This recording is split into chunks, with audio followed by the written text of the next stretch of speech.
ନାଇଁ ବାବା ଆଜି କ'ଣ କରୁଛ? ଛାଡ଼ ଖାଇ ପାଇଁ ସବୁ ପ୍ରିପାରେସନ୍ ଚାଲିଛି। ଛାଡ଼ ଖାଇବା ଶୁକ୍ରବାର ପଳେଇଲା।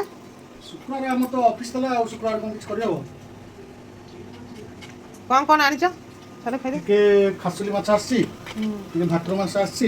ଭାକୁର ମାଛ ଦେଖିବ ଏଇ ଦେଖ। ତାପରେ ଆଉ କ'ଣ? ତାପରେ ଟିକେ ଚୁଙ୍ଗୁଡ଼ି ଅଛି, ଦେଖ ଚୁଙ୍ଗୁଡ଼ି ଅଛି, ଚୁଙ୍ଗୁଡ଼ି ଟିକେ ଅଛି। ଏ ଚିଙ୍ଗୁଡ଼ି କ'ଣ ହବ? ଫ୍ରାଏ? ହଁ, ଚୁଙ୍ଗୁଡ଼ିଟା ଭଜା ହବ। ତାପରେ ଆଉ କ'ଣ ଆଣିଛ? ଆଉ ଟିକେ ଚିକେନ୍ ଆସିଛି। ଦେଖ ଏ ଦେଖ ଲେଗ୍ ପିସ୍ ଆସିଛି, ପ୍ଲସ୍ ଅଲଗା ଚିକେନ୍ ବି ଆସିଛି। ଲେଗ୍ ପିସ୍ଟା ହବ, ପ୍ଲସ୍ ଲେଗ୍ ପିସ୍ଟା ତନ୍ଦୁରୀ ହବ, ଏଇଟା ଇଏ ହବ। ସେଠୁ ଆଉ କ'ଣ କରୁଛ ସାଧା ଉପରେ? ସାଧା ଉପରେ ଅଛି ଆପଣଙ୍କର ସାଧାରେ ଅଛି ଆମର ଶାଗଳି ଆଳୁ ଭଜା। ଆଉ ଶାଗ?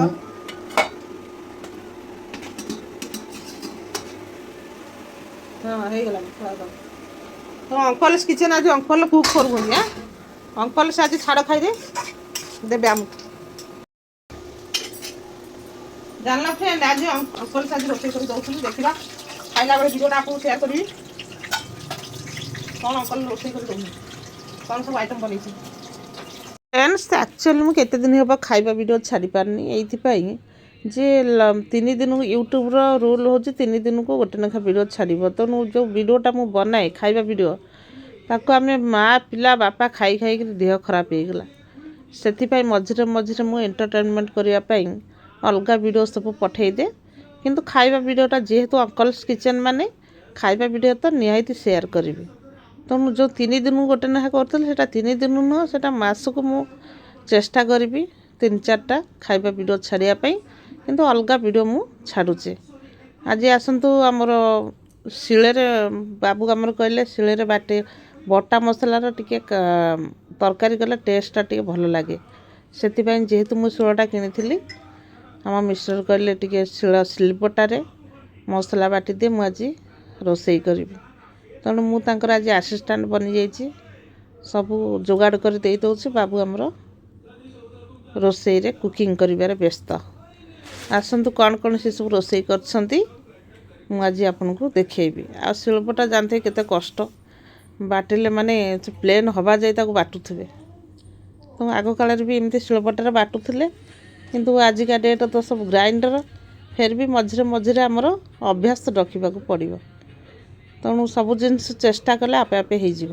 ତେଣୁ ମୁଁ ଆଜି ଶିଳରେ ବାଟୁଛି। ହଉନି, ସବୁ ଖାଇ ପିଇକି ମୋଟି ହେଇଯାଇଛନ୍ତି। ଆଜି ମୁଁ ଜିତାକୁ ପନିଶମେଣ୍ଟ ଦେଇଛି ନା କ'ଣ? ପନିଶମେଣ୍ଟ ଦିଆହେଇଛି, ଆଜି ଶିଳବଟାରେ କର। ଶିଳବଟା କରିକି ମୋତେ ଖାଇବାକୁ ଦେବି ନା କ'ଣ? କର, ବାଟିକିରି ଖାଅ, ଆର ଟେଷ୍ଟ ଅଲଗା। ସକାଳ ମୁଁ ବାଟୁଛି, ବାଟି ସାରିଲା ପରେ ଦେଖିବ। କିନ୍ତୁ ନିଜ ଗୋଟରେ ନିଜେ କୁରାଟି ମାରନ୍ତିନି, ଶିଳ ଆଣିକି ସେଇ ଅବସ୍ଥା। ଠିକ୍ ଜାଇଣ୍ଟରେ ଖାଇଥାନ୍ତ, ଠିକ୍ ଶିଳ ଆଣିକିରି ବାଟିକି। ଦେଖନ୍ତୁ ଫ୍ରେଣ୍ଡ, ଦେଖନ୍ତୁ ଆମର ଚିକେନ୍ଟା ଅଲମୋଷ୍ଟ ଷ୍ଟିମିଂ ହେଇଯାଇଛି। ଆଉ ମିଷ୍ଟର ଆମର ତାକୁ ସବୁ ମ୍ୟାରିନେଟ୍ କରି ରଖିଦେଇଥିଲା ସବୁ ମସଲା, ଆଉ ମସଲା ବି ଅଲରେଡ଼ି କଷି ହେଇଗଲାଣି। ମୁଁ ଏଥିରେ ସେ ଯେଉଁ ବଟା ପିଆଜ, ରସୁଣ, ଅଦା, କଞ୍ଚା ଲଙ୍କା, ଜିରା, ଏଥିରେ ମୁଁ ଚିକେନ୍ ମସଲା ପକାଇନି। ଟୋଟାଲ୍ ନ୍ୟାଚୁରାଲରେ ଆମର ଚିକେନ୍ କଷା ହେଇଛି।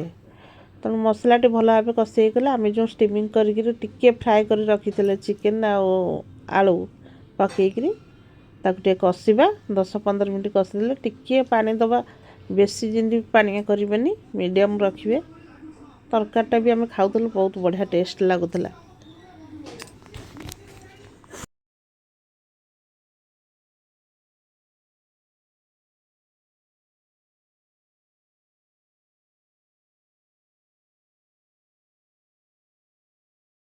ଆସନ୍ତୁ ଫ୍ରେଣ୍ଡ, ଯେଉଁ ଚିଙ୍ଗୁଡ଼ିଟା ମୁଁ ଡ୍ରେସିଂ କରି ରଖିଥିଲି, ଚିଙ୍ଗୁଡ଼ିଟାକୁ ତେଲ ଟିକେ ଭାଜିଦେବା। ଭାଜିଦେଲା ପରେ ମୁଁ ଏଥିରେ ଚିଙ୍ଗୁଡ଼ି ଫ୍ରାଏ ବନେଇବା ପାଇଁ ରସୁଣ, କଞ୍ଚା ଲଙ୍କା, ସୋରିଷ ଆଉ ଗରମ ମସଲା ମାନେ ଗୁଜୁରାତି, ଲବଙ୍ଗ, ଡାଲଚିନି ଏହାକୁ ପକାଇକିରି ମସଲା ସହିତ ବାଟିଛି। ଏବେ ଟିକେ ତାକୁ ଚିଙ୍ଗୁଡ଼ି ଫ୍ରାଏ ବନେଇଦେବା।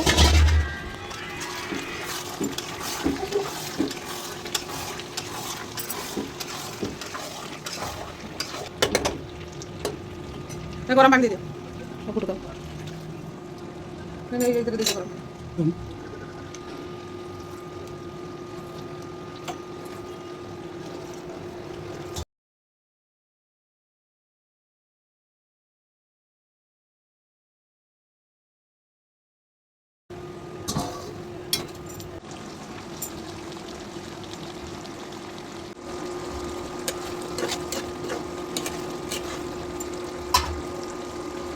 ଫ୍ରେଣ୍ଡ ଦେଖନ୍ତୁ ଆମର ରେଡ଼ି ହେଇଯାଇଛି ସବୁ ଆଇଟମ୍ ଚିକେନ୍ କଷା ରୋହି ମାଛ ଫ୍ରାଏ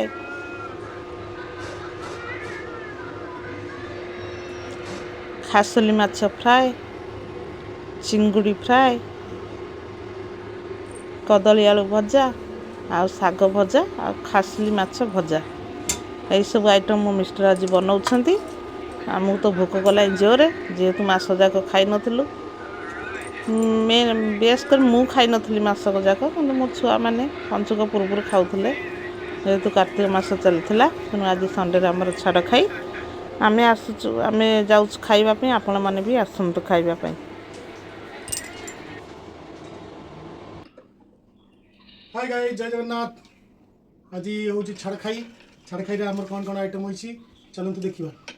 ବର୍ତ୍ତମାନ ଏଇଠି ଗୋଟେ ବଢ଼ିଆ ଉଷୁନା ଚାଉଳର ଭାତ ହେଇଛି ଆଉ ଆମର ଚିକେନ୍ ଆଳୁ କଷା ଏଠି କଦଳୀ ଆଳୁ ଭଜା ଶାଗ ଭଜା ବଡ଼ି ଆଉ ଲଙ୍କା ଲୁଣ ପିଆଜ ଆଉ ମାଛ ହେଉଛି ଆମର ଏଇଟା ଭାକୁର ମାଛ ଏଇଟା ହେଉଛି ଖାସୁଲି ମାଛ ଭଜା ଆଉ ଏଇଟା ଆମର ବେସର ଦେଇକି ଗୋଟେ ମାଛ ବେସର ମାଛ ଫ୍ରାଇ ଆଉ ଏଇଟା ଚୁଙ୍ଗୁଡ଼ିର ଫ୍ରାଇ ଏଇଟା ଏକ୍ସଟ୍ରା ଝୋଳ ଆଉ ତ ଏଇସବୁ ଆଇଟମ୍ ହେଇଛି ଆଜି ଆମର ଛାଡ଼ଖାଇରେ। ଆମେ ମାନେ ଖାଇବାକୁ ଯାଉଛୁ ଚାଲିଲୁ ତେଣୁ ମୋ ଭିଡ଼ିଓଟା ଲାଇକ୍ ସେୟାର ସବସ୍କ୍ରାଇବ୍ କରିବେ। ଜୟ ଜଗନ୍ନାଥ।